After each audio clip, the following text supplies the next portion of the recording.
जी हाँ दोस्तों, नमस्कार। तो सबसे पहले मैं अपने सभी विद्यार्थीगण को, विषय बहनों को, जितने भी हमारे मित्र कॉम्पिटिटिव एग्जाम की तैयारियां कर रहे हैं, उनको जितेंद्र क्लासेस की इस ऑनलाइन कक्षा की तरफ से और मैं अपनी तरफ से आप सभी लोगों को बहुत बहुत तहे दिल से स्वागत करता हूं। विद्यार्थीगण, आइए, कुछ हमारे विद्यार्थीगण विषय बहनों का कहना होता है कि सर, हिंदी व्याकरण का जो पहला बिंदु है वर्ण विचार, उसमें जो ओष्ठ की क्रियाशीलता के आधार पर स्वरों का वर्गीकरण किया गया, तालु की स्थिति के आधार पर स्वरों का वर्गीकरण किया गया, हम कहते हैं अलजिह्वा जिसे काकल्य कहा जाता है, उसके आधार पर स्वरों का जो वर्गीकरण हो गया। इन चीजों को याद कैसे किया जाए, इनको लेकर तमाम विद्यार्थीगण परेशान होते हैं। विद्यार्थीगण परेशान होने की जरूरत नहीं है। एक बार जितेंद्र सर के साथ तो जुड़कर देखिए। याद रखना, जो आपकी हिंदी विषय वस्तु है, जो हर कॉम्पिटिटिव एग्जाम में आती है, वो आपको इतना सरल लगने लगेगा, इतना सरल लगने लगेगा कि आप कहोगे कि हिंदी व्याकरण में कुछ है ही नहीं। जी हाँ, पढ़ने का अपना अपना तरीका होता है, अपनी अपनी शैली होती है। कुछ हमारे जो मित्र बहुत दिनों से अध्यापन करा रहे होते हैं, कुछ उनको भी एक्सपीरियंस होता है। आइए विद्यार्थीगण, आज हम बात करेंगे तालु की स्थिति के आधार पर स्वरों का जो वर्गीकरण किया गया है, वो कितने भागों में वर्गीकरण किया गया है। तो सबसे पहले आज हम उसी बिंदु पर चर्चा करेंगे विद्यार्थीगण। जी हाँ, तालु की स्थिति के आधार पर स्वरों का वर्गीकरण जो किया गया है, यानी 4 भागों में वर्गीकरण किया गया है, 4 भागों में बांटा गया है। ये तालु है क्या? विद्यार्थीगण हमेशा याद रखना, तालु वो चीज होता है, मुखाब्ब का जो हमारा अंदरूनी हिस्सा होता है, जो अलजिह्वा होती है, अलजिह्वा का जो ऊपरी पार्ट होता है, हमेशा और हमेशा जिसे छत कहा जाता है, जीभ का ऊपरी हिस्सा। जी हाँ, वो क्या होता है? तालु। और मानस पटल का जो ऊपरी हिस्सा होता है वो तालु होता है। बहुत ध्यान से सुना। तो उसी के आधार पर हमारे हिंदी भाषा भाषी के जो विद्वान साथी थे, उन्होंने 4 भागों में डिवाइड किया: समृद्ध स्वर, अर्ध समृद्ध स्वर, विपरीत स्वर, अर्ध विपरीत स्वर। इसका मतलब क्या है? ध्यान से सुना। समय की बचत के लिए मैंने ऑलरेडी पहले लिख दिया था, तो याद रखना। समृद्ध का मतलब होता है बंद। अर्ध समृद्ध स्वर जो होता है, समृद्ध का मतलब जब बंद होता है तो अर्ध का मतलब आधा, समृद्ध का मतलब बंद तो आधा बंद। विपरीत का मतलब होता है खुला, अर्ध विपरीत का मतलब होता है आधा खुला। इसका मतलब ये हुआ, प्रिय दोस्तों, विद्यार्थीगण, विषय बहनों, अगर आपके एग्जाम की घड़ी होगी तो अगर पूछे समृद्ध का विलोम क्या होगा, तो समृद्ध का विलोम ऑलरेडी क्या होगा? विपरीत होगा। बात ध्यान से सुनना। जैसे हम कहते हैं उपमेय का विलोम क्या होता है? उपमान होता है। समास का विलोम व्यास होता है। संधि का विलोम विच्छेद होता है। विद्यार्थीगण, वैसे सेम हुबरू आपसे पूछे समृद्ध का विलोम क्या होगा? विपरीत। अर्ध समृद्ध का विलोम क्या होगा? अर्ध विपरीत। अब आइए जरा देखते हैं हमारे हिंदी भाषा भाषी के जो विद्वान साथी थे। प्रिय विद्यार्थीगण, जाइएगा मत, वीडियो को कंप्लीट देखिएगा। याद रखिएगा, यदि ना समझ में आए तो वीडियो डिसलाइक कर दीजिएगा, कोई फर्क नहीं पड़ेगा, पर एक बार पढ़ोगे तो बार बार पढ़ने का मन करेगा, ये मेरी गारंटी है। जी हाँ, हमारे हिंदी भाषा भाषी के जो विद्वान साथी थे, जिन्होंने व्याकरण को एक विधा के रूप में, एक पुस्तक के रूप में, एक ग्रंथ के रूप में उन्होंने व्यवस्थित किया। हालांकि उन्हीं के आधार पर जो हमारा हिंदी व्याकरण आज चला आ रहा है। तो हम कहते हैं हमारे हिंदी व्याकरण में जो पहला बिंदु है वर्ण विचार। वर्ण विचार में स्वरों की संख्या कितनी होती है? 11 होती है। ध्यान सुना, 11 होती है। उन्होंने कहा उन्हीं 11 स्वरों में से कुछ स्वर ऐसे होंगे जिनको पढ़ते समय, बहुत ध्यान से सुनना विद्यार्थीगण, मैंने क्या कहा? जिनको पढ़ते समय विद्यार्थीगण हमारा मुखाब्बे ज्यादातर स्थिति में खुलेगा। 11 स्वरों में से कुछ ऐसे स्वर होंगे जिसको पढ़ते समय हमारा मुखाब्बे ज्यादातर स्थिति में खुलेगा, ज्यादा खुलेगा। उसे क्या कहा जाता है? विपरीत स्वर कहा जाता है। जी हाँ, और 11 स्वरों में से कुछ स्वर ऐसे होंगे जिनको पढ़ते समय हमारा मुखाब्बे बंद की स्थिति में होगा, पर बंद नहीं होगा।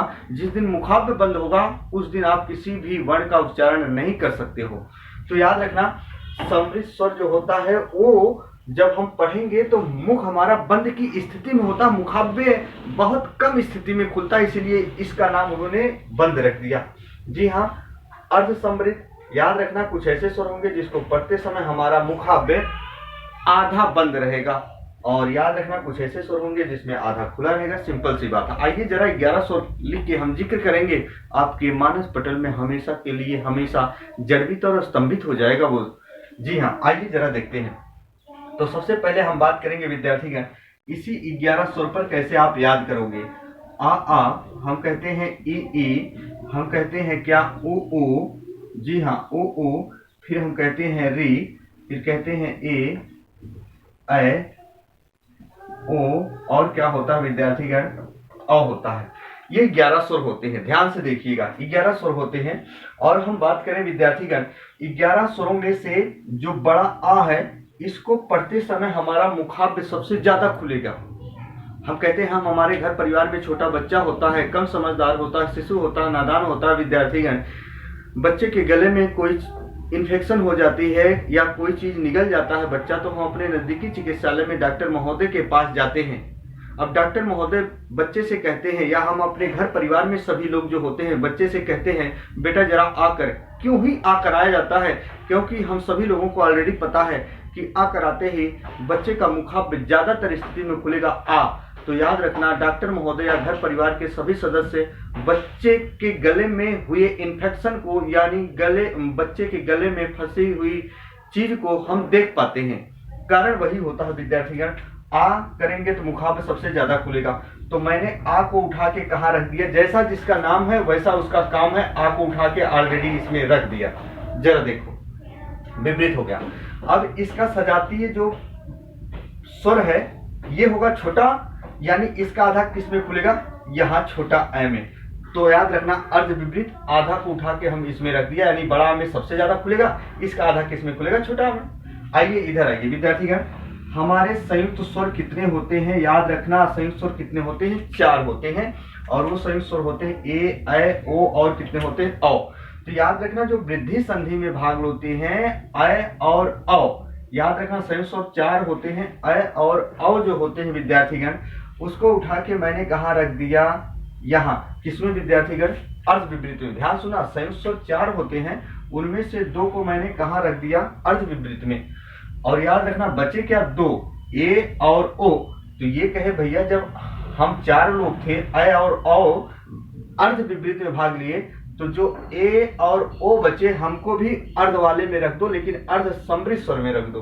तो याद रखना, इसका आधा मुंह इसमें खुलेगा, ए और ओ को इसमें रख दिया मैंने। और ध्यान सुना, और बाकी जो बच्चे विद्यार्थीगण, आइए जरा देखते हैं, इ ई उ उ री। अब इ ई उ उ री पढ़ो, अब इ ई उ उ री, इसमें मुखाव्य हमारा सबसे कम स्थिति में खुलता है, इसीलिए इनको कहा जाता है, इनको पढ़ते समय हमारा मुखाव्य बंद होता है, लेकिन बंद नहीं होता, बंद की स्थिति में होता है प्रिय विद्यार्थीगण। आइए और देखते हैं जरा। तो समृद्ध स्वरों की संख्या कितनी होती विद्यार्थीगण? आपके एग्जाम की घड़ी होगी तो गलत मत करना, 5 होते हैं विद्यार्थीगण, सदैव कितने होते हैं? 5 होते हैं। फिर हम कहें जो असमृद्ध स्वर होते हैं, इनकी संख्या कितनी होती है? देखो ध्यान से, कितनी होती है? 2 होती है। फिर हम कहें जो विपरीत स्वर होते हैं, इसकी संख्या कितनी होती है? 1 होती है।